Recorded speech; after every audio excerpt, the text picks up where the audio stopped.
James was feeling sorry for himself. "I'm getting old," he grumbled to the other engines one morning. "I can't get about like I used to. It's all right for you younger ones, but my wheels are getting stiff." Edward, Gordon and Henry had all been on the Fat Controller's railway for much longer than James, but they didn't say so. At last, Henry got tired of James's complaining. "Poor old Groaner," he said. "It's no use you just sitting there and moaning.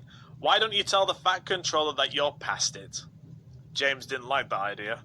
Not all old engines, so he had heard, were preserved. Some, they said, were sold for scrap. "Best not," he said nervously, shuddering a little at the thought. The night goods left the big station at midnight.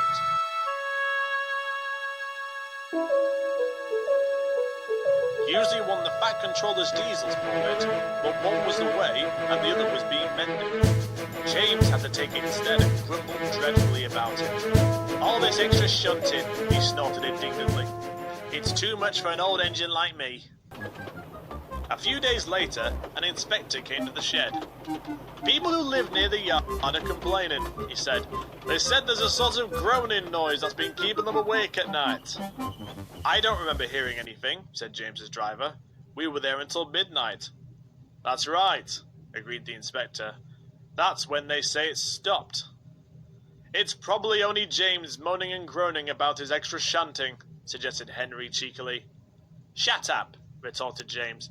"If you had the shunt at night, you'd moan and groan louder than anyone." That night, James's driver and fireman listened carefully. "It is you, James," they said at last.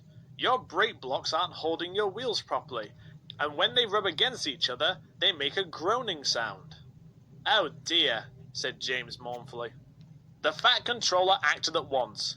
"I can't have complaints about my railway," he ordered.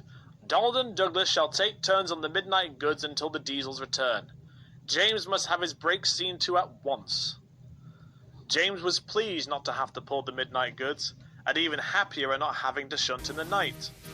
But even though his brakes were mended, the nickname Old Groaner stuck for several weeks afterwards.